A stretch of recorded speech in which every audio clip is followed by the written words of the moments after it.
Hello students, welcome back to our YouTube channel सर्वेस study. बच्चों, आज हम यहाँ पे एक न्यू वीडियो लेकर आए हैं और इस वीडियो में हम डिस्कस करेंगे जो आपका कल एग्जाम हुआ है 10th क्लास का टर्म 2 मैथ्स सब्जेक्ट का। उसका पेपर हमको मिला है तो उसके पेपर के क्वेश्चंस हम यहाँ पे डिस्कस करेंगे। जी हाँ स्टूडेंट्स, जो 5 मई को आपका एग्जाम हुआ है टर्म 2 का 10th क्लास का मैथ्स का, उसका पेपर है यहाँ पे मेरे पास सेट 2 है। तो सेट 2 के क्वेश्चन पेपर का जो क्वेश्चंस है वो हम यहाँ पे डिस्कस करेंगे with very easy explanation and solution. ठीक है, ये इसका अगर क्वेश्चन पेपर कोड यहाँ पे दिया है 30/4/2 और सीरीज है PPQQD/4। ठीक है, तो इसका फर्स्ट क्वेश्चन दिया है बच्चों, कह रहा है कि if the sum of the roots of the quadratic equation ky² - 11y plus k minus 23 is equal to 0 is 13/21 more than the product of the roots, then find the value of k। ठीक है, यहां पे quadratic equation सबसे पहले हम लिख लेते हैं। दिया है ky² minus 11y plus k minus 23 is equal to 0। ठीक है, अब कह रहा है कि इसका जो सम ऑफ द रूट्स है वो 13/21 ज्यादा है प्रोडक्ट ऑफ द रूट से, तो वैल्यू निकालनी है के की। ठीक है, हम यहां पे लेट कर लेते हैं, let alpha and beta are the roots of the above equation. इस इक्वेशन के जो रूट हैं वो अल्फा एंड बीटा हैं, तो सम ऑफ द रूट्स क्या होगा बच्चों? Sum of the roots product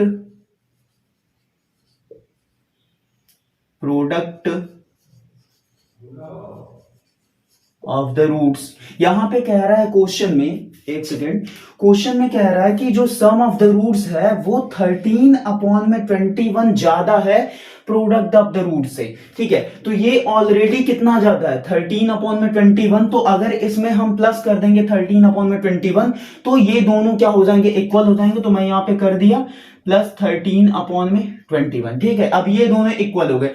some of the roots क्या होता है बच्चों? अल्फा प्लस बीटा हो जाएगा।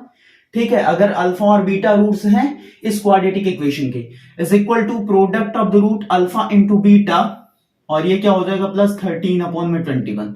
ठीक है, अब अल्फा प्लस बीटा की वैल्यू आप सभी को पता है क्या होती है? General value -b/a। -b/a is equal to alpha into beta क्या होता है? c/a into plus 13/21। ठीक है, अब b की वैल्यू यहां से पुट करो। b की वैल्यू क्या है? -11 है। -11 अपॉन में a की वैल्यू आपके पास है k, is equal to c की वैल्यू कितनी है बच्चों? k - 23। ये k भी वही सेम है, कंफ्यूज मत होना। ठीक है, k - 23 और a की वैल्यू अगेन हमारे पास क्या है? k है, प्लस 13/21। ठीक है, अब इसको सॉल्व कर लें, k की वैल्यू यहां से आ जाएगी हमारी और वही हमारा क्या हो जाएगा? आंसर हो जाएगा। ठीक है, अब देखो ये हो जाएगा 11/k, इसको इधर ले लेते हैं हम, तो हो जाएगा -k - 23/k is equal to 13/21। और इसको सॉल्व करेंगे तो ये क्या आ जाएगा आपका? 11 - k plus 23/k is equal to 13/21। ठीक है, यहां से आ जाएगा 11 प्लस 23 कितना होगा? 34 - k, और इसका इधर मल्टीप्लाई करेंगे तो इज इक्वल टू हो जाएगा 13k, और 21 इधर मल्टीप्लाई हो जाएगा 21। ठीक है, ये आपका कितना हो जाएगा? 84, 8 कैरी और 21 3 जा 63 और 8 71। ठीक है, 714 - 21k is equal to 13k। ठीक है, ये हो जाएगा, यहां से आ जाएगा आपका क्या? 13k plus 21k is equal to 714। ठीक है, यहां से आ जाएगा 21 और 3 कितना हो जाएगा? 24 और 10 34, k इज इक्वल टू 714, तो k इज इक्वल टू हो जाएगा 714 अपॉन में 34। इसको डिवाइड कर लेंगे, 17 से डिवाइड कर लेते हैं, तो 17 टू जा 34, 17 4 जा 68, कितना बचा 3 बचा, 34 हो गया, 17 टू जा 34, 42 अपॉन में 2 आ गया, मींस ये आ जाएगा फाइनली आपका k, कहां लिख लू मैं, कहां लिख लू, यहां पे k इज इक्वल टू क्या हो जाएगा 42 अपॉन में 2 मतलब 21। तो फाइनली स्टूडेंट्स k की वैल्यू क्या आ रही है, 21 आ रही है। ठीक है, तो ये जो क्वाड्रेटिक इक्वेशन है इसमें जो k की वैल्यू है दैट इज 21। ठीक है, नेक्स्ट क्वेश्चन पे चलते हैं बच्चों। नेक्स्ट क्वेश्चन कह रहा है बच्चों कि if x is equal to -2 is the common solution of quadratic equation ax square plus x minus 3a is equal to 0 and x square plus b is equal to 0, then find the value of a square b। ठीक है, कह रहा है कि x is equal to -2, ठीक है, x is equal to -2 is the common solution, is the common solution. किसका किसका कॉमन सॉल्यूशन है बच्चों, ax square plus x minus 3a is equal to 0 का है common solution, x is equal to -2, और एक और क्वाड्रेटिक इक्वेशन का है x square plus bx plus b is equal to 0 का। ठीक है, इन दोनों ही क्वाड्रेटिक इक्वेशंस का जो कॉमन सॉल्यूशन दिया है that is x is equal to -2। अब बच्चों x इज इक्वल टू -2 इसका कॉमन सॉल्यूशन, इसका मतलब क्या है आपको समझ में आ रहा है? इसका मतलब ये है कि ये इन दोनों का एक फैक्टर है, मतलब अगर हम x is equal to -2 put करेंगे तो यहां पर क्या हो जाएगा, ये वैल्यू 0 हो जाएगी और ये वैल्यू 0 हो जाएगी। ठीक है, LHS इक्वल टू RHS आएगा क्योंकि ये इसका क्या है, एक सॉल्यूशन है, और जो भी सॉल्यूशन का मतलब क्या है समझ सकते हो, जीरोस हैं, और जो भी जीरोस होगा उसको पुट करोगे तो वो राइट हैंड साइड के इक्वल आ जाएगा। ठीक है, तो सबसे पहले हम इसमें पुट करते हैं,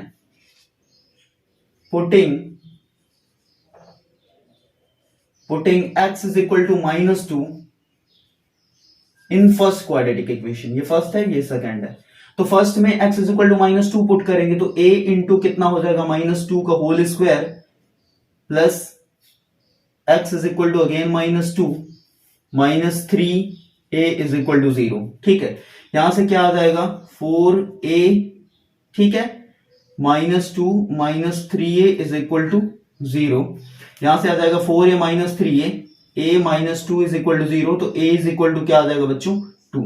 ठीक है, पहले इक्वेशन से a की वैल्यू हमने निकाल ली, x इज इक्वल टू -2 जो कॉमन सॉल्यूशन दिया था उसको पुटअप करके। ठीक है, अब हम क्या करते हैं, पुटिंग, इसको हम 2 में भी रख देंगे, putting x is equal to -2 in second quadratic equation. ठीक है, 2 में भी क्यों रखना है बच्चों, क्योंकि ये जो वैल्यू है x की that is the common solution of both the quadratic equations. ठीक है, तो यहां पे रखेंगे x इज इक्वल टू -2 तो कितना हो जाएगा बच्चों, -2 का whole square plus b into -2 plus b is equal to 0। ठीक है, ये आ जाएगा 4 -2b plus b is equal to 0, -2b plus b कितना आ जाएगा 4 b इज इक्वल टू 0, तो b इज इक्वल टू कितना आ जाएगा 4, b की वैल्यू आ गई 4 और a की वैल्यू आ गई 2, बट हमसे a और b की वैल्यू नहीं पूछा बच्चों, कह रहा है कि then find the value of a square b। ठीक है, a स्क्वायर b की वैल्यू निकालना है, तो a square b is equal to क्या हो जाएगा, a की वैल्यू कितनी है 2 है, तो उसका स्क्वायर इंटू b की वैल्यू 4 है, तो ये हो जाएगा 2 2 जा 4, 4 इंटू 4 ये आ जाएगा आपका 16, मींस a स्क्वायर b की जो वैल्यू आएगी दैट इज 16 आएगी। ठीक है, क्लियर है सॉल्यूशन आप सभी को। नेक्स्ट क्वेश्चन पे चलते हैं बच्चों, कह रहा है कि इन फिगर 1, सबसे पहले हम क्या कर लेते हैं, एक फिगर ड्रॉ कर लेते हैं, ये जो दिया हुआ है ये कंसेंट्रिक सर्कल की बात कर रहा है, ये इसका सेंटर दिया है O और Q पॉइंट पे टेंजेंट है,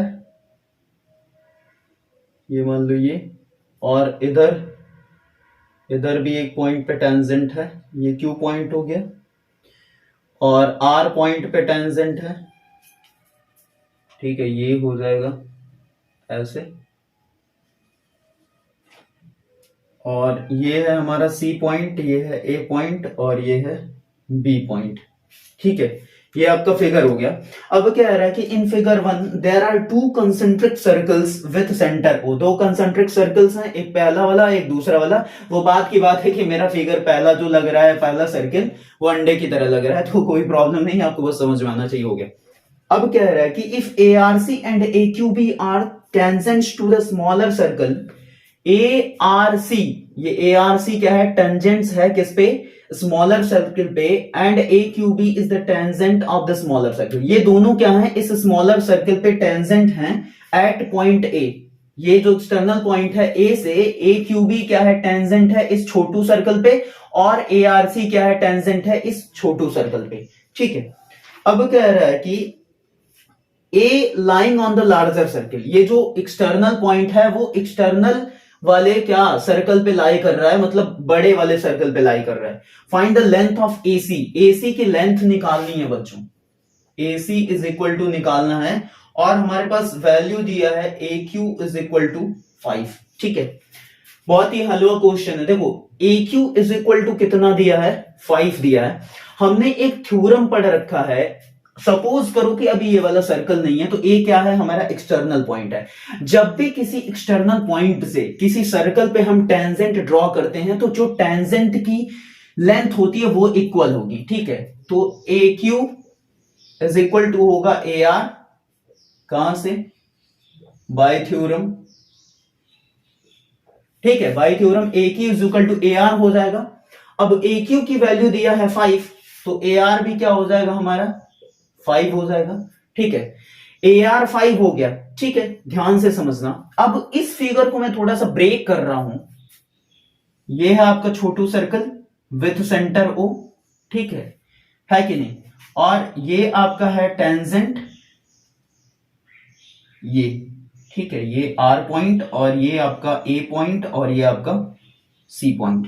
ठीक है, मैंने इस फिगर को थोड़ा सा क्या करा है, रिड्यूस करा है इस फॉर्म में। अब देखो इस O पॉइंट से, ये मैंने यहां पे कंस्ट्रक्शन करा है, ठीक है, आपको समझ में आ रहा है ना। O पॉइंट से मैंने R पे क्या कर दिया, एक परपेंडिकुलर ड्रॉप कर दिया।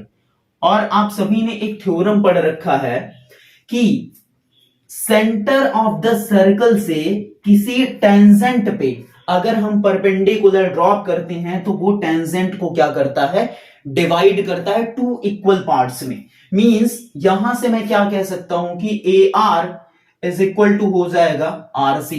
ठीक है, by theorem, by theorem. Clear है ये चीज। ठीक है, अब A R is equal to 5 है, तो आर सी क्या हो जाएगा, 5 हो जाएगा। R C is equal to 5 हो जाएगा। और हमसे पूछ रहा है ए सी, तो ए सी क्या है आपका, A C is equal to A R plus R C, या बोल सकते हो 2 टाइम्स ऑफ ए आर। ठीक है, और 2 इंटू क्या हो जाएगा 5। तो फाइनली जो हमारा ए सी की वैल्यू आएगी दैट इज 10 सेंटीमीटर। ठीक है, ये 5 सेंटीमीटर दिया, तो ए सी हमारा कितना आ गया, ए सी की लेंथ 10 सेंटीमीटर आ रही है। ठीक है, क्लियर है सभी को ये क्वेश्चन। नेक्स्ट क्वेश्चन बच्चों कह रहा है कि if the first term of an AP is 5, ठीक है, फोर्थ वाला है, कह रहा है कि एपी का फर्स्ट टर्म है a is equal to 5 and last term means L is equal to 15। अब कह रहा है कि फर्स्ट एन टर्म्स का जो सम है S N is equal to 30 दिया है, तो हमको निकालना है एन की वैल्यू। बहुत ही हलवा क्वेश्चन है। ठीक है, अब देखो sum of first N terms is equal to क्या दिया, 30। ठीक है, और लास्ट टर्म दिया एल, फर्स्ट टर्म दिया ए। तो एस एन का एक फॉर्मूला होता है एन अपॉन में 2 ए प्लस एल। ठीक है, तो S N is equal to कितना दिया है, 30 is equal to N upon में 2, और ए की वैल्यू है 5, एल की वैल्यू है 15। ठीक है, ये कितना आ जाएगा, ये हो जाएगा 60, सॉरी इधर ही कर लेते हैं, 30 is equal to n by 2 into ये कितना हो जाएगा 20, ये आ जाएगा कितना 10 आपका। तो एन इज इक्वल टू आ जाएगा 30 अपॉन में 10, ये आ जाएगा 3। मींस एन की जो वैल्यू आएगी दैट इज 3 होगी। ठीक है।